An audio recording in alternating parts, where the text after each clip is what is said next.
عزیز طلبہ و طالبات، ہم میر تقی میر کی غزل کا مطالعہ کر رہے تھے.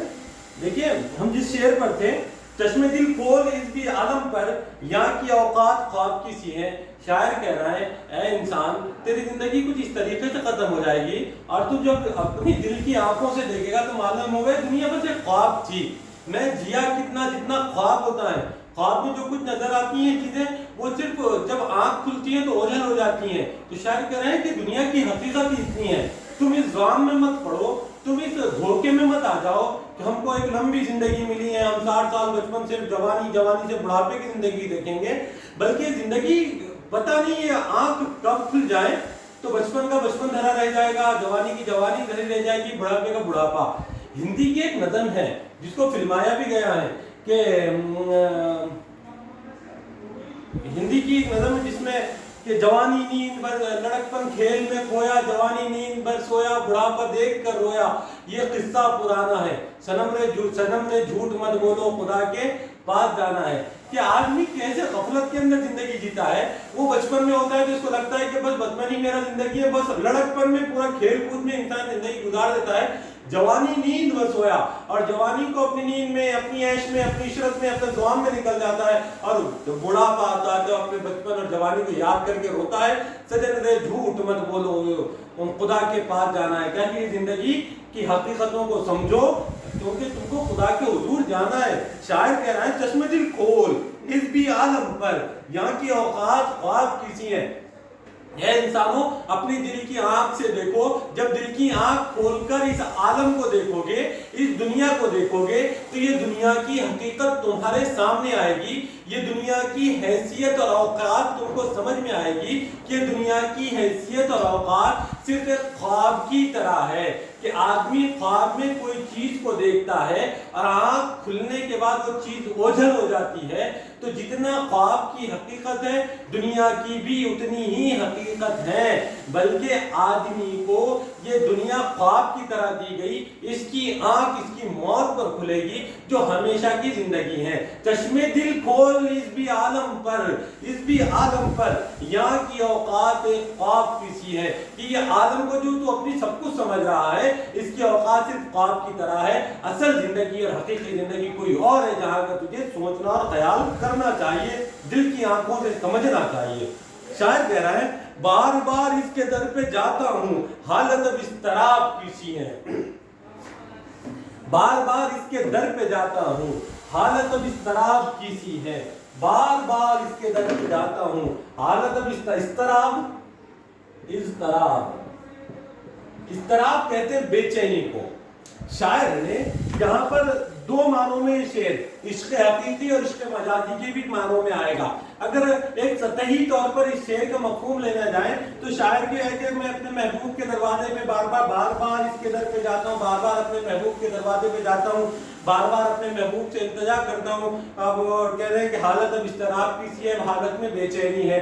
محبوب کے دروازے پہ جانا، محبوب کی ہمارے طرف سے نظر پھیر لینا دل کے اندر بے چینی کو پیدا کرتا ہے. لیکن شاعر میر تقی میر کی جو زمین ہے، میر تقی میر کا جو ماحول ہے، میر تقی میر کی جو کیفیات ہے وہ اس طرف اشارہ کرتی ہے. غزل کا پورا لباب اس طرف اشارہ کرتا ہے کہ بار بار اس کے در پہ جاتا ہوں، اب حالت اب اضطراب کی سی ہے. کہ میں دنیا سے بیزار ہو گیا، یہ دل دنیا سے اچاٹ ہو گیا ہے. میں یہ دنیا سے ترک دنیا کر کے میرے دل میں بے چینی ہے، اب اس دنیا کے اندر میرا دل نہیں لگتا. بار بار اس کے در پہ جاتا ہوں کہ میں اپنے خالق کے، اپنے مالک کے، اپنے خدا کے، اپنے اللہ کے دروازے پہ بار بار جاتا ہوں. اس لیے جاتا ہوں کہ میرے دل کو سکون آ جائے.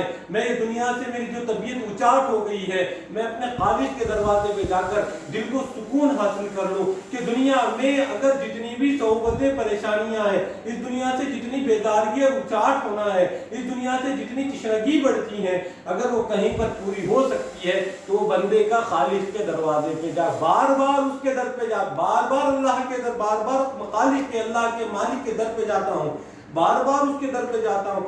حالت اب اضطراب کی سی، اس لیے بار بار اللہ کے در پہ جاتا ہوں، اپنے خالق کے، اپنے مالک کے اپنے محبوب کے دروازے پہ جاتا ہوں کہ میرے دل کو کچھ سکون مل جائے، میرے دل میں کچھ چین آ جائے، میرے اضطراب کو ٹھکانہ مل جائے، بار بار اس کے در پہ جاتا ہوں۔ حالت اب اضطراب کی سی ہے، نقطۂ قال سے تیرا ابرو، نقطۂ قال سے تیرا ابرو، بیت ایک انتقاب سی ہے، میں جو بولا کہاں کی یہ آواز اس خانہ خراب کی سی ہے۔ شاید کہہ رہے ہیں میں جو بولا کہاں کی یہ آواز اسی خانہ خراب کی سی ہے، میں جو بولا کہاں کی یہ آواز اسی خانہ خراب کی سی ہے۔ کہہ رہے ہیں کہ میں اس دنیا کے اندر ایسا ہو گیا ہوں، میں جو بولا کہ میری آواز، کیا میں جب بولتا ہوں تو میری آواز یوں لگتا ہے کہ کسی برباد اور کسی بیکار اور کسی لٹے ہوئے اور کسی بچھڑے ہوئے اور کسی خانہ خراب شخص کی آواز کی طرح اس نقار خانے میں گونجتی ہے کہ میں جو بولا کہ میری آواز، کہ اب دنیا کی ان جھمیلوں میں، دنیا کی اس ساری گہما گہمیوں میں آدمی جہاں پر خود کو بہت زیادہ ویلیویبل سمجھتا ہے، خود کو بہت زیادہ اہمیت دینا چاہتا ہے، لیکن اس کو ایک وقت یہ آتا ہے کہ اس کو معلوم ہوتا ہے کہ ایک زمانہ وہ تھا جب میری آواز سنی جاتی تھی، ایک زمانہ وہ تھا کہ جب میری بات مانی جاتی تھی، ایک زمانہ وہ تھا کہ زمانہ میرے مشوروں کی قدر کرتا تھا، ایک زمانہ وہ تھا کہ میں پہنچوں تو میرے لیے کرسیاں چھوڑ دی جاتی تھی، لیکن اب کیفیت یہ ہے، اب حالات یہ ہے، میں جو بولا کہ میری آواز، اب میں جب بولتا ہوں تو میری آواز مجھے اب اجنبی لگتی ہے، اور لوگ کہتے ہیں وہی خانہ خراب ہے جس نے دنیا پہ پوری زندگی لگا دی۔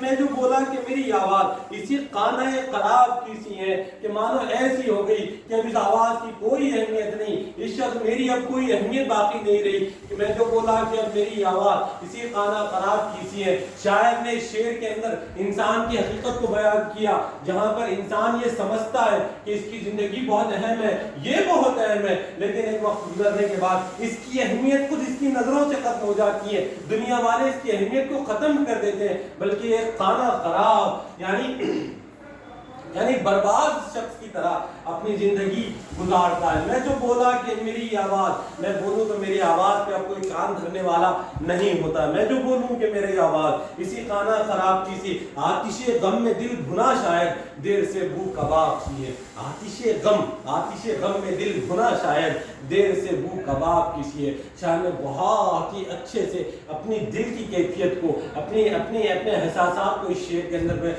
آتش غم میں دل بھنا شاید، کہ دنیا کی بے توجہی سے اور دنیا کے ان جھمیلوں میں پڑنے کی وجہ سے جو دل کے اندر غم کی آگ لگی ہے، آتش غم، آتش کہتے ہیں آگ کو، غم کی جو آگ لگی ہے، یہ دنیا کے آتش غم میں دل بھنا شاید، دل میرا دنیا کے غم میں، کڑن میں، فکر میں جل بھن کر ایسا آتش غم میں دل بھنا شاید دیر سے بو کباب کی سی ہے۔ یہ ماحول میں ہر جگہ میرے دل کے جلنے کی ہم بہت ساری جگہ یہ کہتے ہیں کہ کسی کو کہنے کے لیے کہ دیر سے بو کباب کی سی ہے، کہ ہاں بہت آگ پھینک رہے ہو، کہ اگر کسی کے خلاف کوئی بولتا ہے تو ہم کہتے ہیں بہت آگ، زبان سے آگ تو نکلتی نہیں لیکن کسی کے خلاف کہا جاتا ہے، اور بہت ہی کوئی جلی کٹی باتیں کر رہا ہے تو کہہ رہے ہیں کہ ہاں بہت دل جلا نظر آ رہا ہے۔ تو شاید نے یہاں کہا کہ آتش غم میں دل جلا شاید، آتش غم میں دل جلا شاید دیر سے بو کباب کی سی ہے۔ کہہ رہے ہیں کہ اب یہ دل کسی چیز کا نہیں رہا، جل کے کباب کی طرح ہو گیا ہے۔ اس دل کے اندر غم ہی غم ہے، درد ہی درد ہے، کرب ہی کرب ہے، اور اس غم، درد اور کرب کے اندر دل کی جو کیفیت ہے وہ بیان کے باہر ہے، ایسی ہو گئی، دل جل کر کڑ کر خاک ہو گیا۔ اور یہ ماحول کے اندر جب بھی میرے منہ سے کوئی لفظ نکلتا ہو، جب بھی میں کہیں جاتا ہوں تو مجھ سے جو ویز نکلتی ہیں، جو انرجی نکلتی ہیں، وہ بالکل ایسے جیسے کہ آتش غم میں دل بھنا شاید دیر سے بو کباب کی سی ہے، ایسا لگتا ہے جیسے کہ کباب کی سی۔ دیکھیے ابر کی طرح اب کے میری چشم پر آب کی سی ہے۔ شاعر نے شعر کے اندر کہا کہ جیسے بادل آسمانوں پر آتے ہیں اور کالے گھنے بادل ہو، ہم کو یہ احساس ہو جاتا ہے کہ کہ ان بادلوں کے اندر پانی ہے، اب برسے گا کہ تب برسے گا. ہاں، اور لوگوں کی آنکھیں اس طرف ٹک جاتی ہے. شاید بادلوں کی اس پانی بھری کیفیت کو کہہ رہا ہے، آتی ہے دیکھیے ابر کی طرح اب کے میری چشم پر آب کی سی ہیں. کہ یہ دنیا کے حالات، یہ دنیا کی کیفیتیں، یہ دنیا کے غم، یہ دنیا کا درد، یہ دنیا کے الم، یہ زندگی کی حقیقت اور زندگی کی کیفیات اور زندگی کے جھمیلے اور زندگی کے دھوکوں کو دیکھ کر شاعر کہہ رہا ہے دیکھیے ابر کی طرح اب، دیکھیے ابر کی طرح اب میری چشم پر آب کی سی ہے. کہ میرے آنکھیں، میرا دل بھر آ گیا ہے، میری آنکھوں میں میرا درد جھلکتا ہے. یہ دنیا اور یہ دنیا کی بے ثباتی دیکھ کر، یہ دنیا کی بے کیفیتی دیکھ کر، بے ہنگمی دیکھ کر اب میری آنکھوں میں ہمیشہ بادلوں میں بھرے پانی کی طرح آنسو اور میرے درد ہوتے ہیں. اور اب برسے، جب برسے اسی کیفیت کے اندر دیکھیے ابر کی طرح اب میری چشم پر آب کی سی ہے. کہ جس طریقے سے ابر بادلوں سے بھرے ہوئے ہوتے ہیں اور برس جاتے ہیں، میری آنکھیں بھی ایسے آنسوؤں سے، درد سے، کرب سے، غم سے بھری ہوئی ہے. اور یہ بھی بادلوں کی طرح کہیں پر بھی کبھی بھی برس جاتی ہے، کیونکہ میں نے دنیا کی حقیقت کو سمجھا ہے کہ دنیا کی حقیقت سوائے دھوکے کی اور کچھ نہیں ہے. شاعر نے اس شعر کے آخری شعر میں کہتا ہے میری نیم باز آنکھوں میں، میری اس نیم باز آنکھوں میں ساری مستی شراب کی سی ہے. میری نیم باز آنکھوں میں ساری مستی شراب کی سی ہے.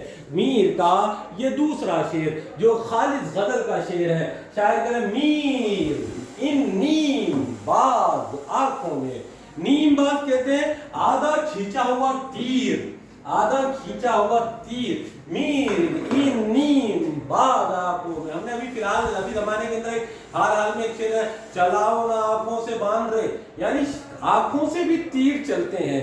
شاعر کہہ رہے میر ان نیم باز آنکھوں میں، کہ جو میر ان نیم باز آنکھوں میں، کہ آدھی غنود کی بھری ہوئی آنکھوں میں، ایسی آنکھیں جو آدھی نیند اور آدھے جاگنے میں ہو، جو اوجھل سی آنکھیں ہوں. میر ان نیم باز آنکھوں میں، اور آنکھوں میں سرخی آئی ہوئی ہو. جب نیند آئی ہوئی ہوتی ہے، نیند کی کیفیت ہوتی ہے تو آنکھوں میں سرخی ہوتی ہیں، آنکھیں بھری بھری وزندار ہو جاتی ہیں، اور سامنے دیکھنے والے پہ ایک عجیب سا تاثر شرح آتا ہے. اور شاعر اگر اس کیفیت میں اپنے محبوب کو دیکھے، شاعر کہتا ہے کہ میر ان نیم باز آنکھوں میں، ان ادخلی کانوں میں کیا کہہ رہا ہے ساری مستی شراب کی سی ہے. جب اپنے محبوب کی نیم باز آنکھوں میں آدھی بھری ہوئی، آدھی غنود آنکھوں میں جب دیکھتا ہے، شاید لگتا ہے کہ مانو اس کے اندر شراب بھر دی گئی ہو. میری نیم باز آنکھوں میں ساری مستی شراب کی سی ہیں.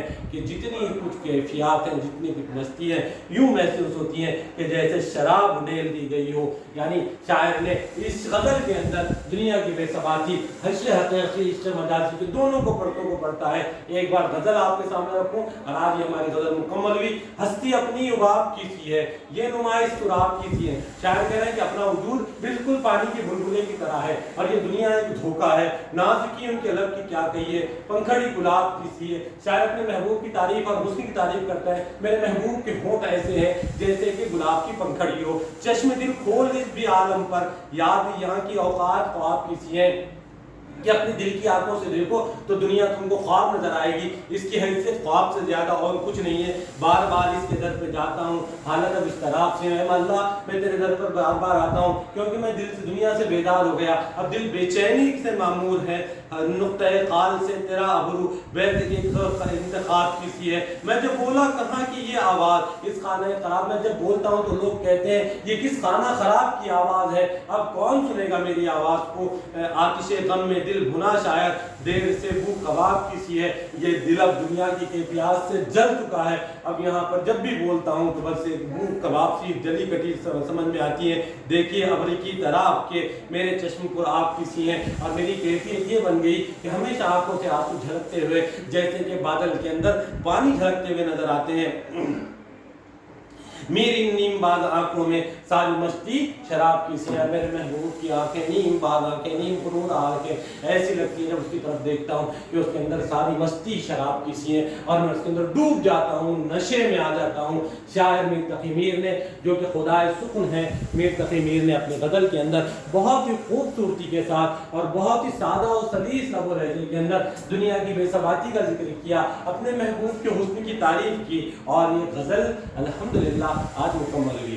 اگلے باب میں ہم اگلے شاعر غالب کی طرف بڑھیں گے۔ دیکھیے ہماری پوری یہ شاعری نصاب کی جو ترتیب ہے، ولی، سراج، میر تقی میر، غالب، یعنی زمانی اعتبار سے اور لسانی اعتبار سے مکمل طور پر اردو زبان کے بتدریج ارتقاء، اردو ادب کا بتدریج ارتقاء، زبان کی بتدریج ارتقاء، اور اس میں آنے والے جتنے کیا کہیں گے ترقی و ترویج بھی، ان سارے مراحل کا ان غزلوں کے ذریعے سے ہمیں تعارف حاصل ہوتا رہے گا۔ ہم نے سراج کو پڑھا، سراج کی زبان دیکھی، ہم نے ولی کو پڑھا، ولی کی زبان دیکھی، ولی کے بعد تھوڑی ترقی پڑھی، سراج کی زبان دیکھی، سراج کے بعد جب میر تقی میر تک پہنچے، غالب کا بھی ہم نے واقعہ بیان کیا۔ اب غالب کی غزل کی طرف آنا ہے، غالب کی غزلوں کا انشاءاللہ ہم اگلے باب میں مطالعہ کریں گے۔